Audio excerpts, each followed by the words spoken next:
আল্লাহ রাব্বুল আলামিন সূরা হুজরাতের 15 নম্বর আয়াতে বলছেন, ইন্নামাল মুমিনুনা আল্লাযীনা আমানু বিল্লাহি ওয়া রাসূলিহি সুম্মা লাম ইয়ারতাবু ওয়া জাহাদু বিআমওয়ালিহিম ওয়া আনফুসিহিম ফি সাবিলিল্লাহ উলাইকা হুমুস সাদিকুন। জোরে বলুন আল্লাহু আকবার। প্রকৃত মুমিন তো তারাই যারা আল্লাহর উপর ঈমান আনবে, নবীর উপর ঈমান আনবে, সুম্মা লাম ইয়ারতাবু, যারা সন্দেহ করবে না, যারা সংশয় আনবে না।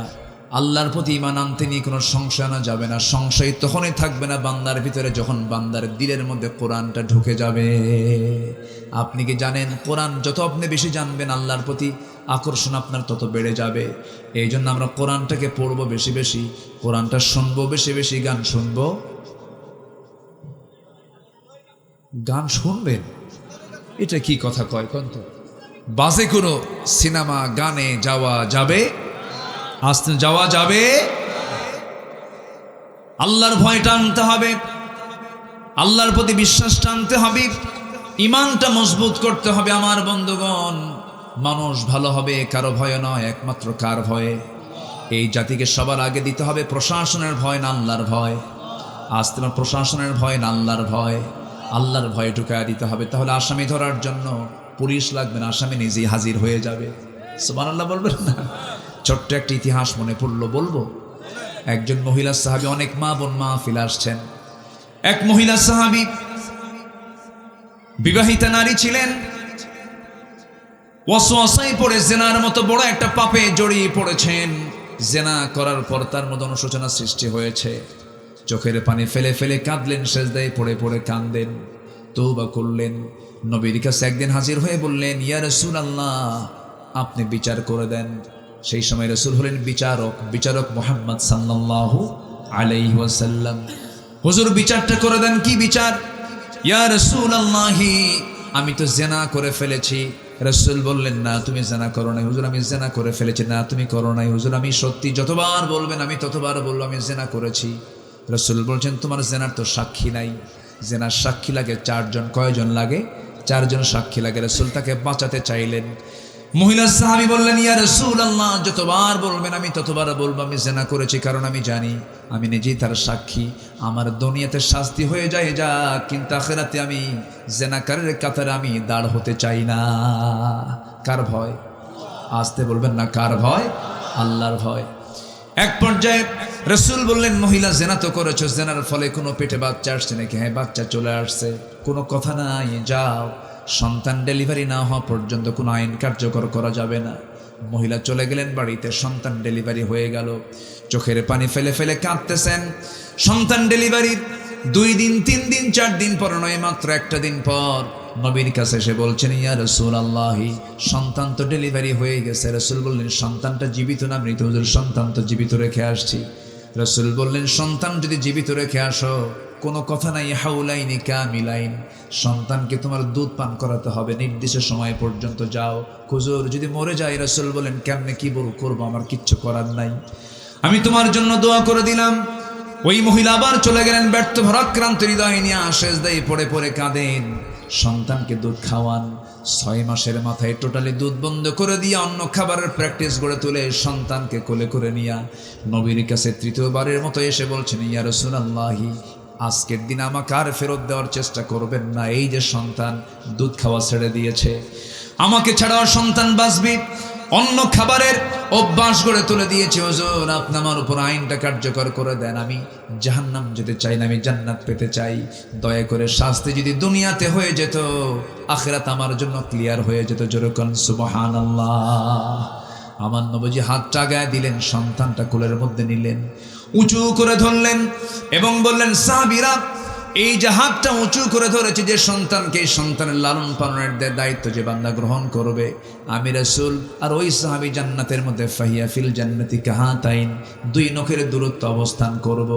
সঙ্গে সঙ্গে কয়েকজন সাহাবী দৌড় মারলেন, একজনকে সন্তান কোলে তুলে দিলেন, যাও নিয়ে যাও। আমার নবী যেবার বলছেন নিয়ে যাও, মহিলা উন্মুক্ত মরু প্রান্তরে বুক পর্যন্ত পুঁতে রেখে পাথর মেরে তাকে শেষ করে দাও। যখন পাথর মারা হচ্ছিল, সাহাবা কেরাম যখন পাথর মারছিলেন, এই হুকুমটা কার? আসতে বলবেন না কার?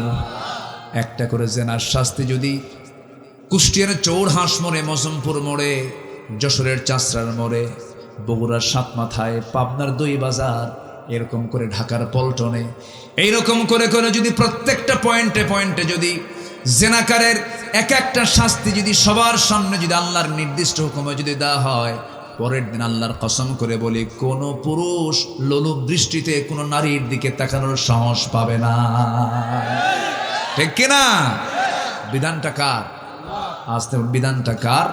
আল্লাহ পাকের বিধান। আমার বন্ধুগণ, একটু কান লাগাবেন। আমার নবীজি বললেন, ও সাহাবীরা, মহিলাকে নিয়ে যাও। সাহাবীরা যখন পর্দার নিয়ম রক্ষা করে বুক পর্যন্ত পুঁতে রেখে যখন কাপড় চোপড় পরায় যখন তাকে পাথর মারতেছিল, এমন সময় মহিলার শরীর থেকে কয়েক ফোঁটা রক্ত ছিটকে এসে সাইয়েদনা আলীর হাতের মধ্যে লেগে গেল। সাইয়েদনা আলীর হাতের মধ্যে যখন লেগে গেছেন না, রক্তগুলো দেখে তিনি নাক শিকায়া তুললেন, বরসনা করলেন, হারে নাপাক রক্ত আমার গায়ে লাগলো।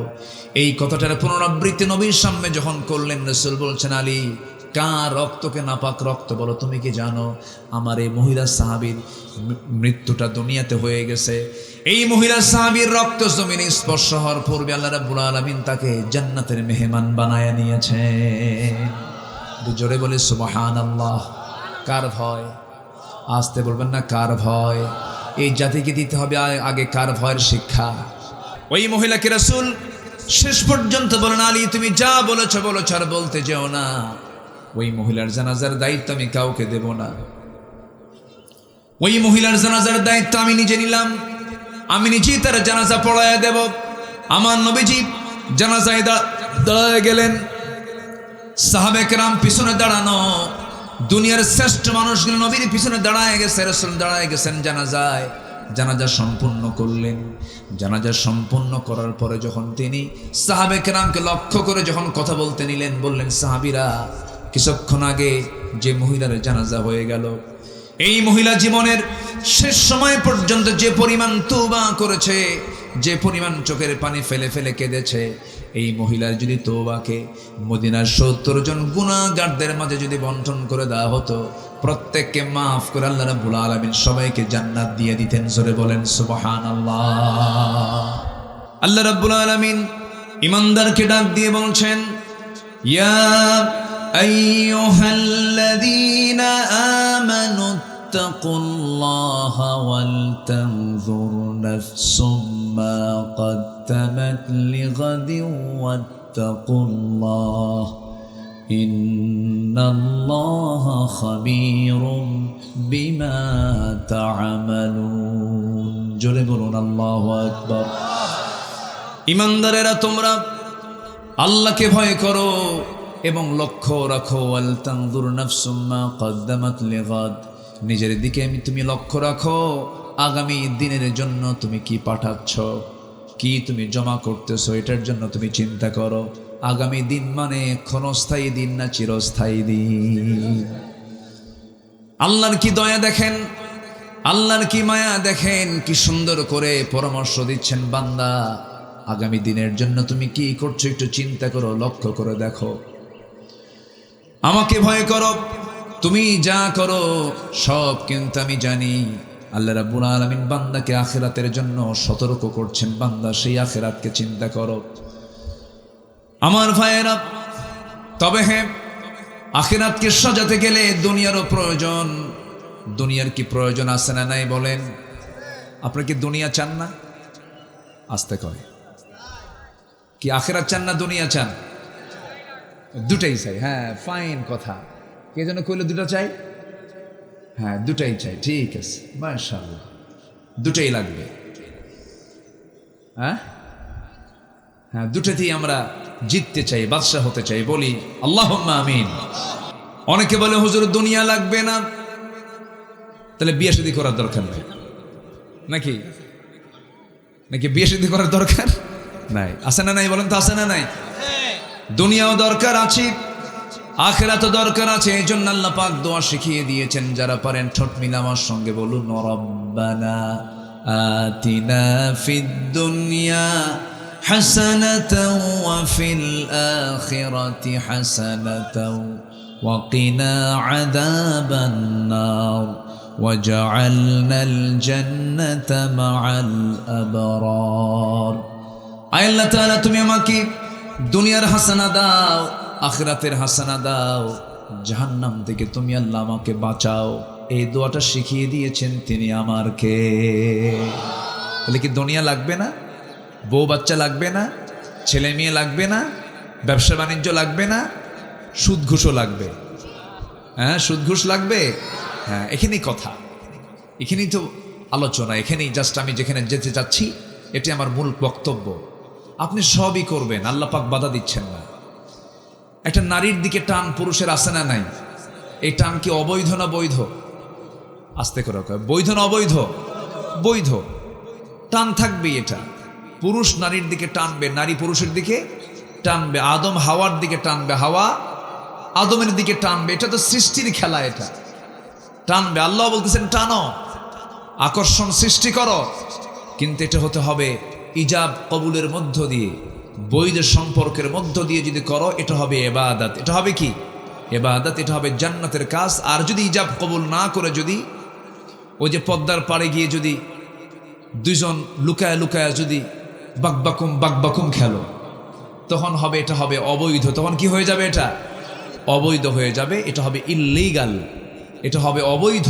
আর বিয়ের মধ্য দিয়ে যদি হয়, এই আকর্ষণটা হয়ে যাবে তখন ইবাদত। যেরকম সুবহানাল্লাহ, যেরকম সুবহানাল্লাহ। আগের দাদারা এগুলো করে নাই, দাদার যুগে দাদারা এগুলো করে নাই। দাদা দাদিকে নিয়ে সন্তুষ্ট ছিল। দাদার বাপ বিয়ে করাইছে, বিয়ে করে ওই যে দাদিকে নিয়ে আসছে, এদিক সেদিক আর যায় নাই। কিন্তু আজকের যুগের যুবকরা কি বাপ লাগে? আজ থেকে বাপ লাগে? বাপ লাগে না। ও একাই খুঁজে খুঁজে বের করে, খুঁজে খুঁজে বের করিয়া পরের দিন ফোন দিয়ে বলে, আব্বা আসসালামু আলাইকুম, গতকালকে কিন্তু আমি বিয়ে করে নিয়েছি, আব্বু রাগ করো না। এত বড় হারামজাদা এই আসে না নাই? আসে না নাই? সব শেষ হয়ে যাবে। যে বিয়েতে বাপ মা নাই, যে মেয়ের বিয়েতে তার বাপ মার খবর থাকে না, সেই বিয়ে বাতিল। সেই বিয়ে কি বাতিল? এমনি করলে হবে? হ্যাঁ হ্যাঁ। যুবকদের মনে হয় আমি খুব কষ্ট দিচ্ছি, হুজুর আপনি এই লাইনে গেলেন কেন? আমরা এগুলো করি, একটু দোয়া করে দিবেন আপনি নাকি? এগুলো চিন্তা করতেছো নাকি তোমরা? বাবা এগুলো করা যাবে না, লস। চুরি ফিতা কিনে দিবা, লস প্রজেক্ট। ফুচকা খাইয়া দিবা, খাওয়াই দিবা, ফুচকা খাওয়াবা, সব লস, সব শুধু যাবেই। বিয়ের আগে হয়তো ভাবতেছো যে তুমি মজা পাচ্ছ, আনন্দ পাচ্ছ। যারা বিয়ের আগে এগুলো করবে, বিয়ের আগে যারা প্রেম করবা, প্রেম করে বিয়ের আগেই প্রেম সব শেষ হয়ে যাবে। বিয়ের পরে আর প্রেম থাকবে না, খালি হবে কিলাকিলি। কি হবে? কিলাকিলি, মোহাব্বত থাকবে না, মাওয়াদ্দাতা ওয়া রাহমা হেরে যাবে। এই জন্য আমার লক্ষ্য থাকতে হবে আখিরাত না দুনিয়া? বলেন বলেন, আখিরাত দুনিয়া না আখিরাত? আখিরাত। আখিরাতকে টার্গেট করব আমরা। একটু কান লাগাবেন সবাই। দুনিয়াবী জীবনে আখিরাতের প্রস্তুতি কোরআন কি বলে? কোরআনের আলোকে দুনিয়াবী জীবনের জন্য, দুনিয়াবী জীবনে আখিরাতের প্রস্তুতি কি নামা যেতে পারে? আমি 15টা পয়েন্ট আমি কথা বলবো। কয়টা পয়েন্টে বলেন? 15টা পয়েন্টে কথা বলবো। আখিরাতের প্রস্তুতি আমরা কেমন করে নেব? কোরআনকে প্রশ্ন করলে কোরআন একটা একটা করে জবাব দিয়ে দেয়। বিভিন্ন জায়গা থেকে নির্যাসগুলো নিয়ে আমি চেষ্টা করছি আমি কেমন করে আখিরাতের প্রিপারেশন নেওয়া যায়, একটা একটা করে বলার চেষ্টা করছি। নাম্বার 1 হলো আখিরাতের প্রস্তুতির জন্য 1 নাম্বার শর্ত হলো দ্বিধাহীন চিত্তে ঈমান আনতে হবে একমাত্র কার উপরে? কার উপরে? এই ঈমানটা যারা যত মজবুত হবে, আখিরাত তারা তত মজবুত হয়ে যাবে। আমার আল্লাহ আছেন না নাই? আসতে বলবেন না, আছেন না নাই? কোথায় আছেন বলেন? সব জায়গায়। আমার আল্লাহ তাআলার এলেম আছে সব জায়গায়। আমার আল্লাহর কি আছে? এলেম আছে সব জায়গায়, কিন্তু তিনি সব জায়গায় তার থাকার প্রয়োজন নেই। এলেম আছে, তিনি জানেন, দেখেন, শোনেন, কিন্তু আল্লাহর নির্দিষ্ট একটা অবস্থান হচ্ছে আর রহমানু আলাল আরশি ইস্তাওয়া, তিনি আরশ আজিমের সমাসীন আছেন। কেউ তো সুবহানাল্লাহ বললেন না। আরশ আজিমে সবাই যাবেন? কেউ কিছু কয় না। যাবেন না? আল্লাহ তো আরশ আজিমের ছায়া জায়গা দিবেন আমাদের। এখন বলেন, সবাই কি যাবেন? আরশ আজিমে যাবেন? কোন বিমানে উঠবেন বলেন? ঢাকা এয়ারপোর্ট? বলেন ঢাকা এয়ারপোর্ট। আমার বন্ধুগণ, এই যে আমি বললাম, আপনি শুনলেন, আমার আল্লাহ তাআলা আরশ আজিমের সমাসীন আছেন। একটু কানটা খাড়া করবেন, মনোযোগ দিয়ে শুনবেন, দেখেন আরশ আজিমটা কত দূর। আমি কোন বিমান বললাম, কেন বললাম, কি জন্য বললাম, একটু কান লাগাবেন। যেখানে বসে আছি, কুষ্টিয়া জেলার খোকসা উপজেলার ফুলবাড়ি মাধ্যমিক বিদ্যালয় মাঠে আমরা বসে আছি। আমরা উপরের দিকে তাকালে নীলাকাশ দেখতে পাই। সেই নীলাকাশের মধ্যে আমরা দিনের বেলা দেখতে পাই প্রদীপ্ত সূর্য। সূর্য দেখা যায় ছোট না বড়? বলেন। ছোট, কিন্তু দেখতে কি পৃথিবীর চাইতে ছোট না বড়? এই পৃথিবী থেকে সূর্যটা 13 লক্ষ গুণ বড়, 9,30,00,000 মাইল দূরে। জোরে কোন সুবহানাল্লাহ। বড় কত গুণ? আর দূরে হচ্ছে 9,30,00,000 মাইল দূরে। এই সূর্যের যা তাপটা আমাদের গায়ে লাগে, এখন আভ্যন্তরীণ যদি আমরা তাপমাত্রার দিকে তাকাই, এই যে দুনিয়াতে আমরা এখন বসে আছি, এখন তাপমাত্রা হয়তো 20, 22, 23, 24, 25, 26, 27, 28, 30 পর্যন্ত হতে পারে। কিন্তু এই যে সূর্যটা এত দূরে থাকার কারণে সূর্যের যা আভ্যন্তরীণ তাপমাত্রা, ইন্টারনাল তাপমাত্রা হলো 15 মিলিয়ন ডিগ্রি সেলসিয়াস। কেউ তো সুবহানাল্লাহ বললেন না। কত মিলিয়ন? বলেন কত মিলিয়ন? 15 million degree Celsius. তাহলে কত দূরে থাকলে পরে সেই সূর্যের তাপ আমরা পাচ্ছি মাত্র 25 থেকে এখন 30 ডিগ্রি সেলসিয়াস, মাত্র 25-30 ডিগ্রি সেলসিয়াস। আর সেখানে তাপমাত্রা ইন্টারনাল হচ্ছে সূর্যের 15 মিলিয়ন ডিগ্রি সেলসিয়াস। আল্লাহু আকবার। এই সূর্যের কাছে মানুষ কোনোদিন যেতে পারবে না, জ্বলে পুড়ে ছারখার হয়ে যাবে। কিন্তু মানুষ চাঁদের দেশে গেছে কি গেছে না? চাঁদের দেশে মানুষ গেছে, চাঁদ দেখেছে মানুষ। মানুষ মঙ্গল গ্রহে চলে গেছে, মঙ্গল গ্রহ দেখলো, চাঁদও দেখলো। বান্দা যদি মনে করে সূর্যের কাছে তো যাওয়া সম্ভব না, একটু তারকার দেশে যাব। এই পৃথিবী থেকে আমরা যে রাতের বেলা মিটিমিটি করে জোনাকির মতো জ্বলা কিছু তারা আমরা দেখতে পাই, ওই তারকাগুলো যদিও দেখতে জোনাকির মতো দেখা যায়, কিন্তু এই তারকাগুলো ওই যে দিনের বেলা সূর্য দেখে, এই সূর্যের চাইতে এক একটা তারকা আছে 33 কোটি গুণ বড়। একটা তারকা কত কোটি গুণ বড়? তারকা কি একটা দুইটা নাকি? যায়্যানাস সামাআদ দুনিয়া বিমাসাবিহ, অসংখ্য তারকা, কোটি কোটি তারকারাজি। জোরে কোন সুবহানাল্লাহ। গোটা আকাশ জুড়ে শুধু তারকার তারকা। এই তারকার মাঝে সবচেয়ে নিকটবর্তী তারকা হলো প্রক্সিমা সেন্ট্রাই, পৃথিবীর সবচেয়ে নিকটবর্তী তারকা। এই নিকটবর্তী তারকা প্রক্সিমা সেন্ট্রাই যদি কেউ যেতে চায়, হয়তো মানুষ যদি চিন্তা করে একটু প্রক্সিমা সেন্ট্রাই যাব, নিকটবর্তী তারকার দেশ ঘুরে আসব। চাঁদের দেশে গেছে, মঙ্গল গ্রহে গেছে, সূর্যের কাছে কখনো যাওয়া সম্ভব না, কারণ মানুষের তাপমাত্রা ওখানে অ্যালাউ করবে না, মরে যাবে মানুষ। কিন্তু যদি এই তারকারা দেশে যেতে চায়, দুনিয়ার কোনো যানবাহন দিয়ে হলে চলবে না। তবে বান্দা যদি নভোযান নিয়ে একটু চেষ্টা করে, নভোযান, পৃথিবীতে এখন আধুনিক নভোযান হলো অ্যাপোলো 11, যার ঘন্টার গতি হলো 39,000 কিলোমিটার। মানুষ বানাইছে। কারা বানাইছে? মানুষ। ঘন্টার গতি কত? 39,000 কিলোমিটার। 39,000 কিলোমিটার। এই 39,000 কিলোমিটার বেগে যদি রওনা দিয়ে দেয়, পৃথিবীর সবচেয়ে নিকটবর্তী তারকার দেশ প্রক্সিমা সেন্ট্রাই যেতে তার সময় লেগে যাবে 1,15,000 বছর মাত্র। যাবেন কারা কারা? হাত তোলেন। বল, কারা কারা যাবেন? হাত তুলেন। ব্রেন কি আর খেলে? মাথা খেলে? আর মাথা শেষ। আর সেই মানুষ দুনিয়াতে একটু জায়গা একটু এরিয়ার একটু নেতা হইলে পরে ওরে বাপরে বাপ কি অহংকার গুলো দেখালো। আমার সন্তানরা বলল, আবরার ফাহাদের বাড়ি কোথায়? হ্যাঁ, আপনাদের কলিজার টুকরা এটা। বলি আলহামদুলিল্লাহ। আবরার ফাহাদের উত্তরসূরিরা বলল, ভাবির ছাত্র আমাদের সন্তানরা বলল, কোনো কিছু মানি না, কোটা বাতিল করো। কোটার এই আন্দোলনকে গভর্নমেন্ট না মেনে উল্টা গভর্নমেন্টের প্রধানে থাকা প্রধানমন্ত্রী বলে ফেললেন, রাজাকারের নাতিপুতিরা চাকরি পাবে। কত বড় অহংকার হলে পরে এই জাতীয় কথা মুখ থেকে বের হয়। অহংকার তাকে ইতিহাসের আস্থা করে নিক্ষিপ্ত করেছে। অহংকার করা যাবে না, অহংকার করা যাবে না। অহংকার করতে পারেন তিনি কে? যিনি আরশে আজিমের মালিক। কিসের মালিক বলেন? আমরা কি আরশে আজিম গেছি এখনো? আমরা আছি কই? না না, যে ঘটনা যে বললাম, যে তারকা, পৃথিবীর সবচেয়ে নিকটবর্তী তারকা, সেখানে যেতে সময় লাগতেছে কত? 1,14,000 বছর।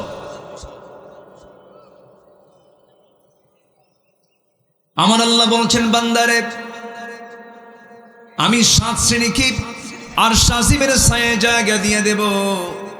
7 শ্রেণীকে আমি আরশে আজিমের ছায়ে স্পেশাল ফ্লাইটে করে আমি তাকে আমার আরশে আজিমের জায়গায় ছায়ে তাকে জায়গা করে দেব। সাবআতু ইউযিল্লুহুমুল্লাহু ফি যিল্লিহি ইয়াওমুল লা যিল্লান ইল্লা যিল্লুহু, ইমামুন আদিলুন, রাজুলুন কলবুহু মুআল্লাকুন বিল মাসাজিদ, রাজুলুন ইযা দাআতহু ইমরাতান যাত হাসাবিন ওয়া জামালিন ইন্নী আখাফুল্লাহ। আমার বন্ধুগণ, আল্লাহ রাসূল বলেন, আল্লাহ পাক বলেছেন 7 শ্রেণীকে আল্লাহ পাক আরশে আজিমের ছায়ে জায়গা দিবেন। 1 নম্বর হলো সৎ বিচারপতি, ন্যায় বিচারপতি। আল্লাহ পাক ন্যায় বিচারপতিকে 1 নম্বর দিলেন, কারণ যে দেশে, যে সমাজে বিচার ব্যবস্থা, যে সমাজে সুশাসন থাকবে, সেই সমাজটাই হয়ে যাবে জান্নাতের টুকরা। আমার দেশে কি 16 বছর ছিল? বলেন ছিল? আমারে ধরলো 2018 সালে, মামলা খাইছি 2000 সালে। ওই প্রথম যখন তারা ক্ষমতায় আসে তখন থেকে মামলা শুরু হয়েছে। হ্যাঁ, তো 2018 সালে নির্বাচনের আগ দিয়ে আমার বাড়ি ঘেরাও করলো 250 পুলিশ দিয়ে। কত পুলিশ? 250 পুলিশ দিয়ে ঘেরাও করে ফেললো। ঢুকে আমাকে বলতেছে, হুজুর চলেন। কোথায়? থানায়। কেন? স্যার ডাকছে, চলেন চা খাই। বললাম 250 পুলিশ নিয়ে চা খাওয়ার দাওয়া? চলেন। চলে গেলাম ওসি সাহেবের সামনে বসে। ওসি সাহেব আমাকে দেখে লজ্জা পাচ্ছেন। মানুষ তো, মানুষের ভিতরে তো কমন সেন্স কিছু থাকে। তো আমি কোনো কথা উনি বলতেছেন না আমাকে দেখে। এক পর্যায়ে বলেই ফেললেন, হুজুর সরি, মাফ করবেন, উপায় ছিল না, খুব চাপ ছিল, কি করবেন এখন, একটু জেলখানায় থেকে আসে। তো বললাম ভালো, সমস্যা কি? হুজুর কি করবো, একটু দোয়া চাই, আমার জন্য দোয়া করবেন, বাল বাচ্চা আছে, চাকরি বাঁচান্ত ফরজ। আমি বললাম ইমান বাঁচান্ত নফল। মামলা আরো কিছু যোগ দিয়া আমারে চালান করে দিল কোর্টে। কোর্টে চলে গেলাম, হাতে হ্যান্ডকাফ লাগালো।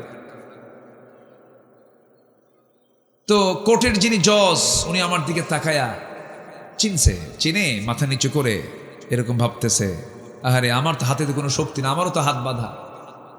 যে মামলার কোনো রায় হবে না, সেই জাতীয় মামলা, আর ওটাকে যদি উনি জামিনে দিয়ে দেন তাহলে উনি আবার আইনের আসামি হয়ে যাবেন। নামঞ্জুর কইরা আমারে পাঠায় দিল জেলখানায়। চলে গেলাম, জেলখানার বড় গেট দিয়ে ঢুকলাম ভিতরে। ঢোকা মাত্রই দেখি এক মুরব্বী, তার 32টা দাঁতই নাই, বুড়া মানুষ, সাদা দাড়ি, চামড়াগুলো কুচকে গেছে। আমার দিকে তাকায়া ভাঙ্গা মুখে, দাঁত ছাড়া মুখে সালাম দিলেন লম্বা করে, আসসালামু আলাইকুম। সালাম দিলেন, আমি উত্তর নিলাম। সালাম দিই বলতেছে, হুজুর আপনি জেলখানায় ঢুকছেন?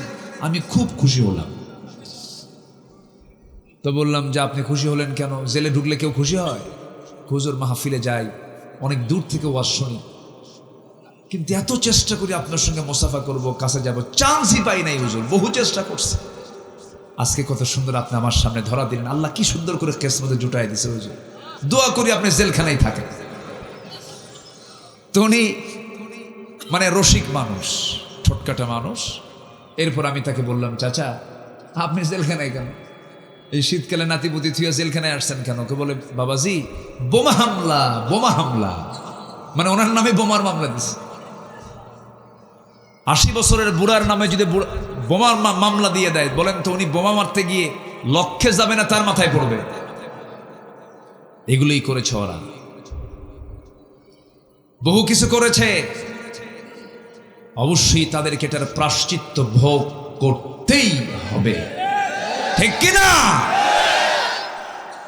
রিমান্ডে নিয়েছে স্বামীকে, স্বামীকে রিমান্ডে নেওয়ার পর অসহায় স্ত্রী থানায় এসেছেন, স্ত্রীকে ধর্ষণ করা হয়েছে। আবার বলে বন্দি রাখা আসামির বউরা জায়েজ। এইরকম করে কথা বলে এরকম অমানবিক পাশবিক আচরণগুলো করেছে প্রশাসনের কিছু বসে থাকা কিছু লম্পট সন্ত্রাসীরা। এদেরকেও চিহ্নিত করার দরকার আছে না নাই? আয়না ঘরে থাকা দুজন ব্যক্তি, ব্যারিস্টার আরমান এবং ব্রিগেডিয়ার আব্দুল্লাহ ইলামা নাজমি, দুজনকে আমি আয়না ঘর থেকে বের হওয়ার 3 দিন পরে আমি তাদের দুজনকে হসপিটালে দেখতে গিয়েছিলাম। প্রায় 2 ঘন্টা কথা বলেছি। শুধু বললেন যে আমরা এক একটা বিকাল পার করতাম আর ভাবতাম মনে হয় আগামীকালের বিকাল আমাদের কপালের জুটবে না। এইরকম করে কেটেছে তাদের 8 থেকে 10টা বছর। এটার নামে কি স্বাধীনতা? না। কেন কেন এগুলো হবে? এই আচরণগুলো কেন হবে? কি জন্য হবে? শুধুমাত্র একটাই কারণ, সেটা হলো ক্ষমতাকে কুক্ষিগত করে রাখার জন্য। শুধু ক্ষমতায় টিকে থাকার জন্য এগুলো করা হয়েছে। অপরাধ যেই করুক না কেন, সে অপরাধের কোনো শাস্তি, সেই অপরাধের শাস্তি ছাড়া কোনো ক্ষমা হতে পারে না। আপনি ক্ষমা করবেন, সেই বিষয়ে ক্ষমা করতে পারেন যেটা মাফযোগ্য, ক্ষমাযোগ্য অপরাধকে আপনি ক্ষমা করতে পারেন। খুনের কোনো ক্ষমা নাই, খুনের কোনো ক্ষমা নাই। একটু আমার দিকে কান লাগান, কষ্ট পাচ্ছেন মনে হয় আপনারা। আমার ভাইয়েরা, আখিরাতকে আমরা সাজাবো। আল্লাহ রাব্বুল আলামিন বলেন, আমার আরশ আজিমের নিচে আমি 7 শ্রেণীকে জায়গা দিয়ে দেব। নাম্বার 1 হলো যারা ন্যায় বিচারের প্রতি, তাদেরকে জায়গা দেব। নাম্বার 2 হলো রাজুলুন কলবুহু মুআল্লাকুম বিল মাসাজিদ, যার দিলটা সর্বক্ষণ মসজিদের সঙ্গে লটকানো থাকে। আজান হওয়ার সঙ্গে সঙ্গে ছটফট শুরু করে, আমি নামাজটা পড়বো কখন, নামাজটা আদায় করব কখন।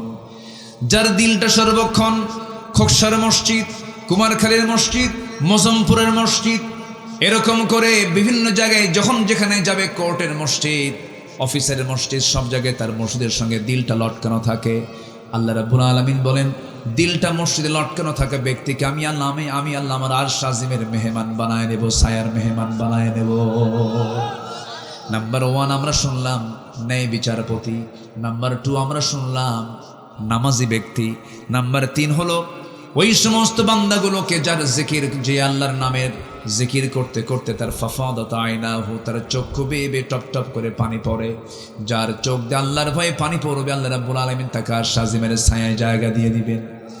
নাম্বার 4 হলো ওই সমস্ত বান্দাকে আল্লাহ রাব্বুল আলামিন আরশ আজিমের ছায়ায় জায়গা দিবেন যে সমস্ত বান্দাগুলোর সামনে সুন্দরী রূপবতী সম্ভ্রান্ত পরিবারের মেয়ে প্রেমের প্রস্তাব দিয়ে ফেললো, তার চরিত্র নষ্ট করার জন্য বারবার প্রস্তাব দিল। সেই সময় যে যুবকটা বলবে ইন্নী আখাফুল্লাহ, আমি আল্লাহকে ভয় করি, ওই বান্দাকে আমার আল্লাহ তাআলা আরশ আজিমের ছায়া। আল্লাহ আরেক বান্দাকে আল্লাহ তাআলা আরশ আজিমের ছায়ায় জায়গা দিবেন যে বান্দা ডান হাতে দান করেছে, বাম হাত জানে না, বাম হাতে দান করেছে, ডান হাত জানে না। মা তুনফিকু বিয়ামিনি, ডান হাত দিলে পরে বাম হাত বোঝে না, বাম হাত দিলে পরে ডান হাত জানে না, সে গোপনে গোপনে দান করেছে। এই সমস্ত বান্দাগুলোকে আমার আল্লাহ অফার দিয়েছেন, বান্দাগুলো জেনে রেখে দিও, এই সমস্ত গুণ অর্জন করে আসবে, আমি আল্লাহ নিজে তোমাকে স্পেশাল ফ্লাইটে করে আমার আরশ আজিমের ছায়া আমি তোমাকে জায়গা দিয়ে দেব। সবাই কি জায়গা নিতে রাজি আছেন ভাই? সবাই কি জায়গা নিতে রাজি আছেন? আমরা প্রস্তুতি নেব, আমরা দুনিয়ার না আখিরাতের। আসতে বলবেন না কার? আখিরাতের। 15টা পয়েন্টের মধ্যে 1 নম্বর পয়েন্ট চলছে, আমরা ঈমান আনবো আল্লাহর উপরে, নবীর উপরে, সন্দেহ নিয়ে না সন্দেহ ছাড়া, সন্দেহ নিয়ে না সন্দেহ ছাড়া। আল্লাহ রাব্বুল আলামিন সূরা হুজরাতের 15 নম্বর আয়াতে বলছেন, ইন্নামাল মুমিনুনা আল্লাযীনা আমানু বিল্লাহি ওয়া রাসূলিহি সুম্মা লাম ইয়ারতাবু ওয়া জাহাদু বিআমওয়ালিহিম ওয়া আনফুসিহিম ফি সাবিলিল্লাহ উলাইকা হুমুস সাদিকুন। জোরে বলুন আল্লাহু আকবার। প্রকৃত মুমিন তো তারাই যারা আল্লাহর উপর ঈমান আনবে, নবীর উপর ঈমান আনবে, সুম্মা লাম ইয়ারতাবু, যারা সন্দেহ করবে না, যারা সংশয় আনবে না। আল্লাহর প্রতি ঈমান আনতে নিয়ে কোনো সংশয় আনা যাবে না। সংশয় তখনই থাকবে না বান্দার ভিতরে যখন বান্দার দিলের মধ্যে কোরআনটা ঢুকে যাবে। আপনি কি জানেন, কোরআন যত আপনি বেশি জানবেন আল্লাহর প্রতি আকর্ষণ আপনার তত বেড়ে যাবে। এই জন্য আমরা কোরআনটাকে পড়বো বেশি বেশি, কোরআনটা শুনবো বেশি বেশি, গান শুনবো। গান শুনবেন, এটা কি কথা কয় কোন তো? ও না, আমি এই হিকমত বলতে বলিনি। বাজে কোনো সিনেমা গানে যাওয়া যাবে, আসতে যাওয়া যাবে। আল্লাহর ভয়টা আনতে হবে, আল্লাহর প্রতি বিশ্বাসটা আনতে হবে, ঈমানটা মজবুত করতে হবে। আমার বন্ধুগণ, মানুষ ভালো হবে কারো ভয় নয়, একমাত্র কার ভয়ে? এই জাতিকে সবার আগে দিতে হবে প্রশাসনের ভয় না আল্লাহর ভয়? আজ তোমার প্রশাসনের ভয় না আল্লাহর ভয়? আল্লাহর ভয় ঢুকায় দিতে হবে। তাহলে আসামি ধরার জন্য পুলিশ লাগবে না, আসামি নিজেই হাজির হয়ে যাবে। সুবহানাল্লাহ বলবেন না? ছোট্ট একটা ইতিহাস মনে পড়লো, বলবো। একজন মহিলা সাহাবী, অনেক মা বোন মাহফিলে আসছেন। এক মহিলা সাহাবী বিবাহিতা নারী ছিলেন, ওয়াসওয়াসায় পড়ে জিনার মতো বড় একটা পাপে জড়িয়ে পড়েছেন। জিনা করার পর তার মধ্যে অনুশোচনা সৃষ্টি হয়েছে। চোখের পানি ফেলে ফেলে কাঁদলেন, সেজদায় পড়ে পড়ে কাঁদেন, তওবা করলেন। নবীর কাছে একদিন হাজির হয়ে বললেন, ইয়া রাসূলুল্লাহ, আপনি বিচার করে দেন। সেই সময় রাসূল হলেন বিচারক, বিচারক মুহাম্মদ সাল্লাল্লাহু আলাইহি ওয়াসাল্লাম। হুজুর বিচারটা করে দেন। কি বিচার? ইয়া রাসূলুল্লাহ, আমি তো জিনা করে ফেলেছি। রাসূল বললেন, না তুমি জিনা করো নাই। হুজুর আমি জিনা করে ফেলেছি। না তুমি করো নাই। হুজুর আমি সত্যি, যতবার বলবেন আমি ততবার বলবো আমি জিনা করেছি। রাসূল বলছেন, তোমার জিনার তো সাক্ষী নাই। জিনার সাক্ষী লাগে 4 জন। কয়জন লাগে? 4 জন সাক্ষী লাগে। রাসূল তাকে বাঁচাতে চাইলেন। মহিলা সাহাবী বললেন, ইয়া রাসূলুল্লাহ, যতবার বলবেন আমি ততবার বলবো আমি জিনা করেছি, কারণ আমি জানি আমি নিজেই তার সাক্ষী।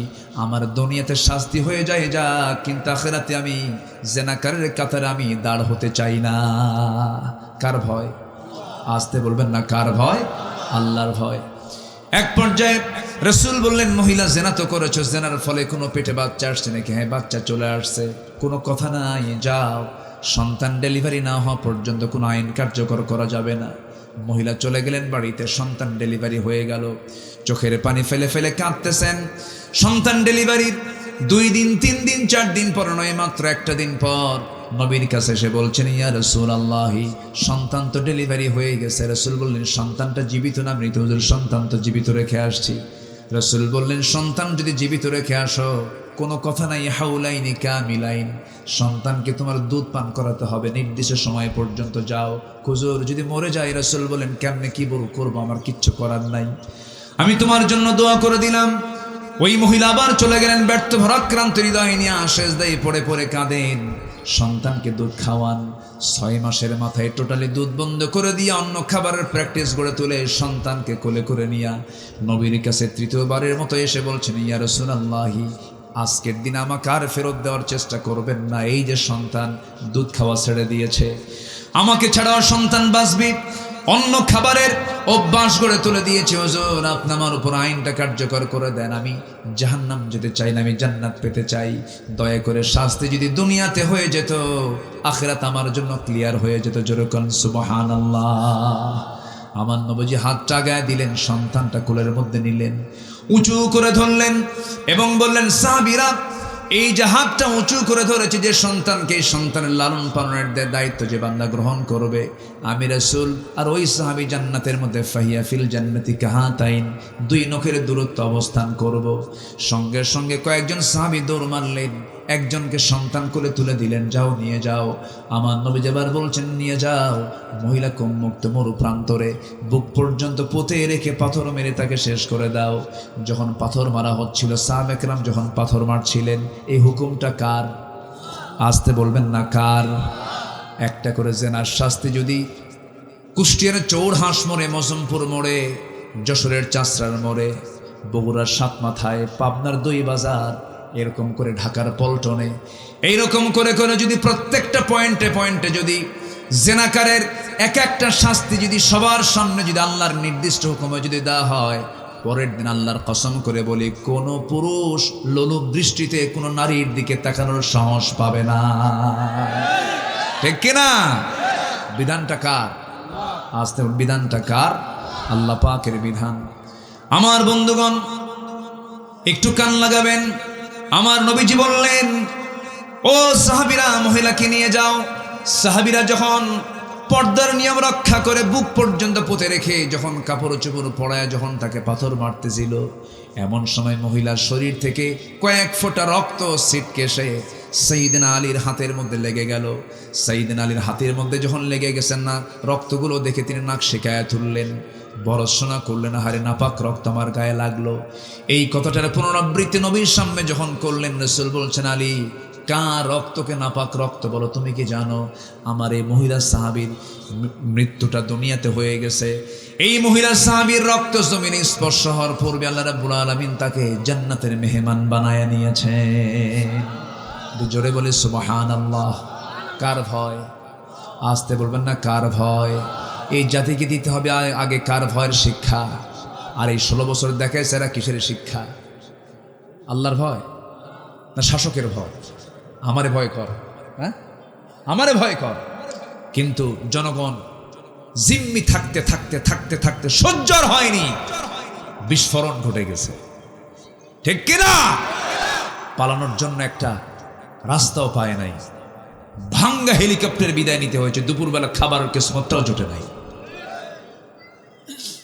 আমি দোয়া করে দেই নাকি? আজান হয়ে গেল যে, সমস্যা নাই তো? সবাই কি নামাজ পড়তে রাজি আছেন? সবাই আমরা একসঙ্গে নামাজ পড়বো না ইনশাআল্লাহ? হ্যাঁ, একটা লোক উঠবেন না। আবার কেউ ফতুয়া দিবেন না, হুজুর নামাজ বাদ দেওয়াজ করেন কেন? আমরা নামাজটা একটু পরে পড়ব, এই 15 থেকে 20 মিনিট পরে আমরা নামাজটা পড়ব। মাহফিল শেষ করে দোয়া করব, এরপর আমরা নামাজে দাঁড়িয়ে যাব যথাসময়ে। জোরে বলি ইনশাআল্লাহ, আর জোরে বলি ইনশাআল্লাহ। আখিরাতকে সাজাবো আমরা কোরআন দিয়ে। কি দিয়ে? কি দিয়ে বলেন তো? কোরআনের আলোকে আখিরাতের প্রস্তুতি। নাম্বার 1 হচ্ছে আমরা ঈমান আনবো আল্লাহর উপরে সন্দেহ নিয়ে, না সন্দেহ ছাড়া? সন্দেহ ছাড়া। ওই মহিলার কথা বলছিলাম, মনে আছে নাকি আপনাদের?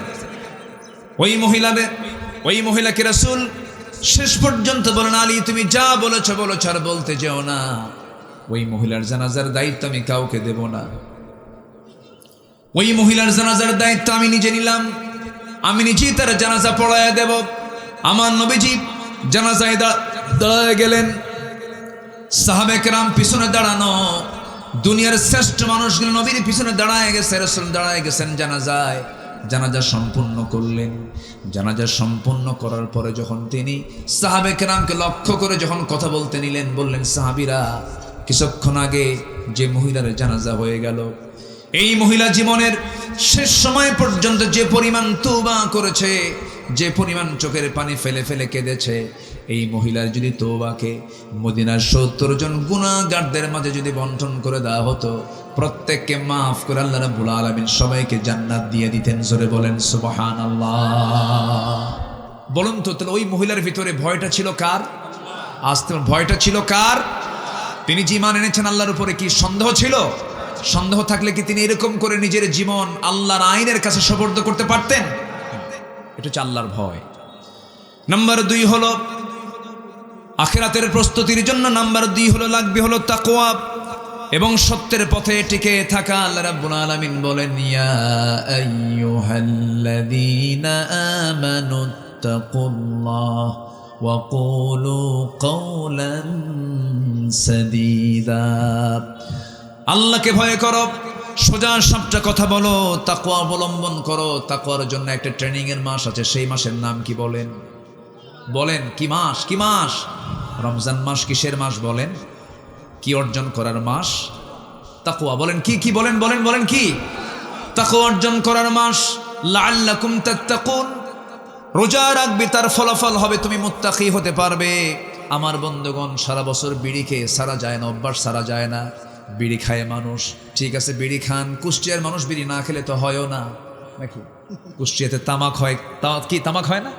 আগে যখন যেতাম এই দিক দিয়ে মাহফিল করতে, ভাবতাম যে ছোট ছোট ঘরগুলো মাটির ঘর, এটি কিসের ঘর আমি জানতাম না। পরে বললো হুজুর এখান থেকে বিড়ির উৎস পোড়ায়। আপনি বিড়ি খাবেন কেন? বিড়ি খাওয়া যাবে না। রংপুরে মাহফিল, এক বিড়ির ফ্যাক্টরি আমাকে দাওয়াত দিয়েছে, আমি জানতাম না। মাহফিল শেষে দোয়া করব, তার আগ দিয়ে আমাকে কানে কানে বলে হুজুর আপনাকে তো বলি নাই আমাদের ফ্যাক্টরি আছে। কিসের? কি বিড়ির ফ্যাক্টরি, একটু দোয়া করে দেন। আমি তো পড়ে গেছি মহা মুসিবতে। আল্লাহ, আমি এখন এই দোয়াটা করি কেমন? এই দোয়াটা করলে তো আমার দেশের সব মানুষ চিনে ফেলবে একদম। আমি তো এরকম ভাইরাল হতে চাই না।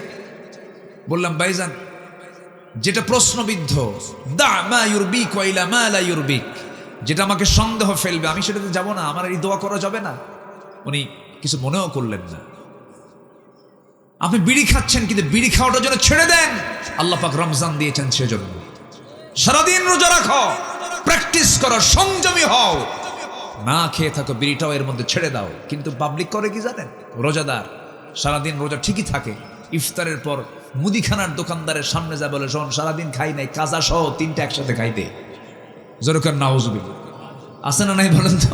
আছে। এটার নাম তাকওয়া নয়। তাকওয়া মানে হলো বেঁচে থাকা। ওয়াকিয়ুন, বিড়ি খাবো না, এটা বেঁচে থাকা হলো। মিথ্যা কথা বলেছি, মিথ্যা কথা বলবো না, তাকওয়া অর্জন হলো। গীবত করেছি, গীবত করবো না। রোজা আছে, রোজার পরেও গীবত করবো না। রোজার মধ্যে বিড়ি খাই না, রোজার পরেও বিড়ি খাবো না। রোজার মধ্যে মিথ্যা কথা বলি না, রোজার পরেও মিথ্যা কথা বলবো না। এটার নাম হচ্ছে তাকওয়া।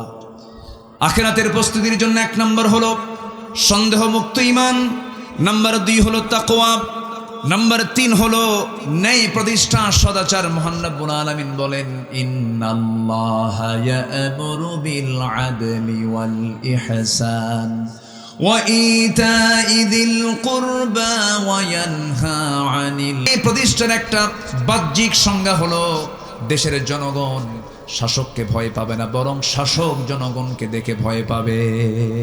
ঠিক কিনা বলেন? আমরা 16 বছর জনগণ শাসককে দেখে ভয় পেয়েছি না শাসক জনগণ দেখে ভয় পাইছে? বলেন, জনগণই ভয় পাইছে শাসককে দেখে, ঠিক আছে না? কিন্তু সেই ভয় ভেঙে ফেলেছে 5 অগাস্ট। আল্লাহু আকবার বলেন। ত্রাসের উপরে রেখে দিয়েছে। সাইয়েদনা আবু বকর রাদিয়াল্লাহু তাআলা আনহু রাতের আধারে গভীর রজনীতে সবাই যখন ঘুমের সাগরে হাবুডুবু খায়, সাইয়েদনা আবু বকর রাদিয়াল্লাহু তাআলা আনহু রাতের আধারে একাকী, নিঃসঙ্গ, কেউ নাই তার পাশে, নগ্ন পায়ে, খালি পায়ে হেঁটে হেঁটে চলছেন মদিনার অলিগলি। এমন সময় কেউ নাই তার পাশে। সাইয়েদনা ওমরে ফারুক তার সামনে দাঁড়ালেন, দেখে ফেললেন, বললেন, সাইয়েদনা আবু বকর রাতের আধারে খালি পায়ে পাথরওয়ালা রাস্তার ভিতরে আপনি খালি পায়ে কেন হাঁটেন? এর কারণটা কি? আপনার পা তো ফেটে যাবে, চামড়া ফেটে রক্ত বের হয়ে যাবে। সাইয়েদনা আবু বকর বলছেন, ওমর রে, এই গভীর রাত্রিতে শুনশান নীরবতা, এই সময়ে যদি আমি শূন্য পায়ে না হেঁটে, নগ্ন পায়ে না হেঁটে, খড়ম জুতা দিয়ে যদি হাঁটা শুরু করে দেই, জুতার সঙ্গে পাথরের একটা আঘাত লাগবে, আওয়াজ বের হবে। এই আওয়াজে যদি নীরবে ঘুমিয়ে থাকা জনগণের যদি ঘুমের ব্যাঘাত হয়ে যায়, কিয়ামতের দিন আমি আবু বকর আসামির কাঠগড়ায় দাঁড়িয়ে তারা জবাব দিতে হবে। আল্লাহু আকবার বলেন। তারা জনগণের প্রতি কি নিবেদিত প্রাণ ছিলেন। এটা হচ্ছে আল্লাহর ভয়। কার ভয় বলেন? আল্লাহর ভয়। ইতিদাল, সবার জন্য তারা সমান চোখে দেখেছেন। জনগণ যেমন, শাসকে তেমন। শাসক হলে চলবে না। যে শাসক হবে খাদেম, সে হবে আমার শাসক। ঠিক কিনা বলেন? শাসক যখন কি হবে? যখন আমরা দেখব বাংলাদেশের শাসক যখন খাদেম হতে পেরেছেন, বাইতুল মুকাররমের খতিব যিনি হবেন তিনি বঙ্গভবনের বাসিন্দা হবেন। ঠিক কিনা? আমরা এমন একটা শাসক দেখতে চাই না ইনশাআল্লাহ। আল্লাহ কবুল করুন, জোরে বলি আমিন। আখিরাতের প্রস্তুতি, প্রিপারেশন অফ আখিরা। নাম্বার 4 হলো দিনের সঠিক ইলম অর্জন সবচেয়ে বড় জরুরি। তাহলে আখিরাতের প্রস্তুতি হয়ে যাবে। কারণ আল্লাহ রাব্বুল আলামিন বলছেন, বান্দারে আমি তোর কাছে নামাজের ওহী আগে দেই নাই, রোজার ওহী আগে দেই নাই, প্রথম ওহীটা দিয়েছি ইকরা বিসমি রাব্বিকাল্লাযী খালাক খালাকাল ইনসানা মিন আলাক। পড়ো কার নামে? আসতে বলবেন না, কার নামে? আল্লাহর নামে পড়ো। নাম্বার 5 হলো অধিক সংখ্যক নেক আমল করা, আখিরাতের জন্য প্রস্তুতি। এই যে হাতের কড়াগুলো আছে, সামনে রমজান আসছে, শাবান মাসে রোজা রাখতেন রাসূল সবচেয়ে কম না সবচেয়ে বেশি? আসতে বলেন, সবচেয়ে কম না সবচেয়ে বেশি? সবচেয়ে বেশি তিনি রোজা রাখতেন শাবান মাসে। এবং শাবান মাসের মধ্যে 14 তারিখ দিবাগত রাত্রিটা আমরা পার করেছি। আজকে আমরা 16তম শাবানের দিকে চলে আসছি। আর মাত্র হাতের একদম নাগালে চলে আসছে, যে কোনো মুহূর্তে রমজান শুরু হয়ে যাবে। আমরা দোয়া করব রমজানের সমস্ত বরকত যেন আল্লাহ পাক আমাদেরকে জুটাইয়া দেন। জোরে বলি আমিন। অধিক সংখ্যক নেক আমল করা, ভালো আমলের জন্য পেরেশানি হওয়া, খারাপ আমল জীবনে কম থাকা, হাজার রাতের তাহাজ্জুদ পড়ার চাইতে কবিরা গুনাহগুলো ছেড়ে দেওয়া ভালো। হাজার জীবনের হাজার নফল রাকাত নামাজের চাইতে একটা কবিরা গুনাহ ছেড়ে দেওয়া ভালো। কবিরা গুনার দিকে যাব না। আল্লাহ রাব্বুল আলামিন বান্দার সঙ্গে কি সুন্দর করে যদি শর্ত দিয়ে বলছেন, চুক্তি করে বলছেন, আল্লাহ রাব্বুল আলামিন বলছেন, ইন তাজতানিবু কাবাইরা মা তুনহাউনা আনহু নুকাফির আনকুম সাইয়্যাতিকুম ওয়া নুদখিলকুম মুদখালান কারীমা। বান্দা তুমি যদি বড় বড় পাপ ছেড়ে দাও, বান্দা তুমি যদি বড় বড় কবিরা গুনাহগুলো ছেড়ে দাও। বড় বড় কবিরা গুনাহগুলো কি? 1 নম্বর শিরকের কাজ করা, উকুকুল ওয়ালিদাইন বাপ মার সঙ্গে নাফরমানি করা। নাম্বার 3 হতেছে বাজে কথা বলা। শিরিক করাটা আজকে আমার দেশে সবচেয়ে বড় শিরিক হলো যারা বলে কোরআন আলাদা রাজনীতি আলাদা। সবচেয়ে বড় মুশরিক ওরা, ঠিক কিনা? সবচেয়ে বড় মুশরিক তারাই যারা বলে কোরআন এক জিনিস, রাজনীতি আরেক জিনিস। এই সমস্ত কথা যারা বলবে তারা কি বলেন? যেরকম তারা কি আমার দেশে নামাজি কাফের আছে, নামাজি মুশরিক আছে, নামাজি মুনাফিক আছে না নাই? এই সমস্ত বদগুণ থেকে আল্লাহ পাক আমাদেরকে হেফাজত করুন। জোরে বলি আমিন। আমার বন্ধুগণ, কথার তো কোনো থা নাই, খুবই কম সময়। 15টা পয়েন্ট আমি কথা শেষ করতে চাচ্ছিলাম। নাম্বার 6 হলো আখিরাতের প্রস্তুতির জন্য রাগ দরকার না ধৈর্য দরকার। আসতে বললেন, রাগ দরকার না ধৈর্য দরকার। রাগের জন্য কোনো যোগ্যতা লাগে না, ধৈর্যের জন্য কি লাগে? আসতে কয় কি লাগে? বউ গালি দেয় কিন্তু স্বামী ধৈর্য ধরে। এটাই তো স্বামীর গুণ হওয়া উচিত। মেয়েরা তো একটু গালি দেয়, মেয়েদের রাগ, মেয়েদের ধৈর্য একটু কি বেশি না কম? আসতে কয় বেশি না কম? কম। সকাল বিকাল মেয়েদের ধৈর্য কমের এই বিষয়টা স্বামীকে বুঝতে হবে। ধৈর্যের পরিমাণ ধরবে বেশি বউ না স্বামী? কিচ্ছু কেন হুজুর, বউয়ের কথা কয়া দেন। বলেন কে বেশি ধৈর্য ধরবে? বলেন পরিচালককে বলেন পরিচালককে, ইমামকে বলেন। ইমামটাকে? ইমাম ও স্বামী, পরিচালক ও স্বামী। ধৈর্য ধরবে বেশি স্বামী। রাগ করা যাবে না, ধৈর্যের পরিচয় দিতে হবে। আবার মাদেরকে বলবো, মা আপনাকেও ধৈর্যের পরিচয় দিতে হবে, আপনাকেও ধৈর্যশীলতার সঙ্গে থাকতে হবে। পৃথিবীর যে জায়গায় যাবেন না কেন, যদি কোনো কিছু আপনি অর্জন করতে চান, ধৈর্যের বিকল্প নাই। ধৈর্যের জন্য যোগ্যতার প্রয়োজন হয়, রাগের জন্য ধৈর্য লাগে না। এমনি রাগ এমনি চলে আসে। এই জন্য ধৈর্য তারই থাকে যার মধ্যে ঈমান আছে। যার মধ্যে কি আছে? ঈমান আছে, সে ব্যক্তি ধৈর্যশীল হতে পারে। আল্লাহ সুন্দর করে বলছেন, ইয়া আইয়ুহাল্লাযীনা আমানুস্তাঈনু বিস-সাবরি ওয়াস-সালাহ ইন্নাল্লাহা মা'আস-সাবিরিন। জোরে বলুন আল্লাহু আকবার। নাম্বার 7 হলো আল্লাহর প্রতি ভরসা। আল্লাহর প্রতি ভরসা যদি কারো 16 না থেকে যায়, তার হার্টের প্রবলেম হবে না, তার মধ্যে টেনশন কাজ করবে না। সে সবসময় ফরওয়ার্ডে রাখবে, আমি কার উপরে রাখলাম ভরসা? কার উপরে? যা হয় হোক, ভরসাকে। আলাইসাল্লাহু বিকাফিন আবদাহ। তখন ওই বান্দার জন্য আমার আল্লাহ যথেষ্ট হয়ে যান। ওয়ামান ইয়াতাওয়াক্কাল আলাল্লাহ ফাহুয়া হাসবুহ। যে ব্যক্তি আল্লাহর প্রতি তাওয়াক্কুল করবে, আল্লাহ তার জন্য যথেষ্ট, এনাফ। আল্লাহু আকবার বলেন। নাম্বার 8 হলো দুনিয়া ভোগ বিলাসে, দুনিয়ার মায়া মমতায় নিমগ্ন না হয়ে আখিরাতকে টার্গেট করা। ওয়ামা হাযিহিল হায়াতুদ দুনিয়া ইল্লা লাহবুন ওয়া লাইব ওয়া ইন্নাদ দারাল আখিরাতা লাহিয়াল হায়াওয়ান লাউ কানু ইয়ালামুন। সূরাতুল আনকাবুত 64 নম্বর আয়াত আল্লাহ রাব্বুল আলামিন বলছেন, এই দুনিয়া তো মায়া মরিচিকা ছাড়া কিছুই নয়, প্রতারণা ছাড়া কিছুই নয়, সব ছেড়ে চলে যেতে হবে। আখিরাতকে টার্গেট করো বান্দা। নাম্বার 9 হলো নিজেকে, পরিবারকে জাহান্নাম থেকে বাঁচানোর চেষ্টা করা। আল্লাহ সুন্দর করে বলছেন, কু আনফুসাকুম ওয়া আহলিকুম নারা। বাড়ির বউ যদি নামাজ না পড়ে সুন্দর করে বুঝাবেন। বাড়ির বউ যদি নামাজ বা বারবার বোঝানোর পরও যদি নামাজ না পড়ে তখন কি করবেন? কিছু কন না, কি মাইট দেবো, দেখছেন কি কর, এ তো লক্ষণ খুব খারাপ, মার্ডার কেস, আপনি আগে মার্ডার কেসে চলে যাবেন। মারা যাবে না, সুন্দর করে মোটিভেট করতে হবে, মোটিভেশনাল সেন্টেন্স প্রয়োগ করতে হবে, সুন্দর করে বুঝায় বলতে হবে, শোনো আমার স্ত্রী, এই যে একই ছাদের নিচে আমরা থাকি, রাসূল দেখেন বউদেরকে কি সুন্দর করে ডাকতেন, তাহেরা, হুমায়রা, হে লাল টুকটুকি, হে সুন্দরী, হে আমার কলিজার টুকরা স্ত্রী, এমন করে সুন্দর করে রাসূল ডাক দিতেন। সুন্দর করে ডাক দিয়ে পাশে বসাবেন, বসে বলবেন, তোমার যৌবন আমার কাছে, আমার যৌবন তোমার কাছে, তুমি আমার কাছে বেচা, আমি তোমার কাছে বেচা হয়ে গেছি, আমি তোমার আড়াল, তুমি আমার আড়াল। এই দুনিয়াতে এর চাইতে বড় গভীর সম্পর্ক আর কিছুই হতে পারে না। তুমি কি জানো আমার বউ, তুমি কি চাও এই সম্পর্ক দুনিয়াতে মৃত্যুর মধ্য দিয়ে শেষ হোক না?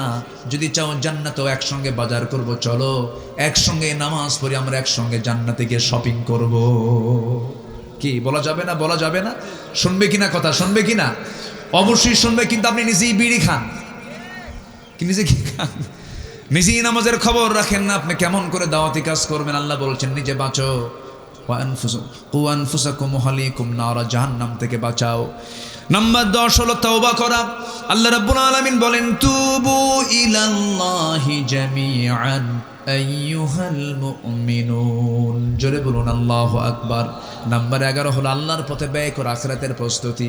আল্লাহ রাব্বুল আলামিন সুন্দর করে বলছেন, মাসালুল লাযীনা ইউনফিকুনা আমওয়ালাহুম ফি সাবিলিল্লাহি কামাসালি হাববাতিন আনবাতাত সাবআ সানাবিলা ফি কুল্লি সুমবুলাতিন মিআতু হাব্বাহ ওয়াল্লাহু ইউযাইফু লিমান ইয়াশা ওয়াল্লাহু ওয়াসিউন আলীম। জোরে বলুন আল্লাহু আকবার।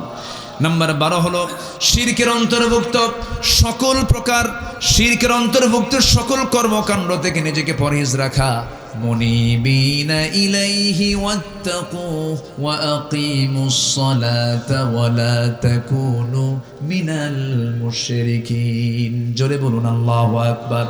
নাম্বার 3 হলো একমাত্র আল্লাহর পথের অনুসরণ করতে হবে। সেই পথের অনুসরণের নাম হচ্ছে সিরাতুল মুস্তাকিম। ওয়া ইন্না হাযা সিরাতি মুস্তাকিমা। জোরে বলুন আল্লাহু আকবার। নাম্বার 14, আল্লাহ এবং রাসূলের পরিপূর্ণ আনুগত্য থাকতে হবে, সালাত কায়েমের সংগ্রাম করতে হবে। আমার দেশ 53 বছর চলেছে বেনামাজের সরকার না নামাজের সরকার? বলেন কিসের সরকার? বেনামাজের না নামাজের? সব দেখা শেষ, সব দেখে শেষ করেছি। মুসলমানরা শাসন ক্ষমতা নিয়ন্ত্রণ করেছে, কিন্তু নামাজের সরকার তারা বাস্তবায়ন করে নাই। আগামীতে যে সরকারি আসুক, আমাদের দাবি একটাই, জাহান্নাম থেকে বাঁচার জন্য নামাজের সরকার কায়েম করতে হবে। মুসলমান রাজি আছেন কারা কারা? হাত উঁচু করে দেখা।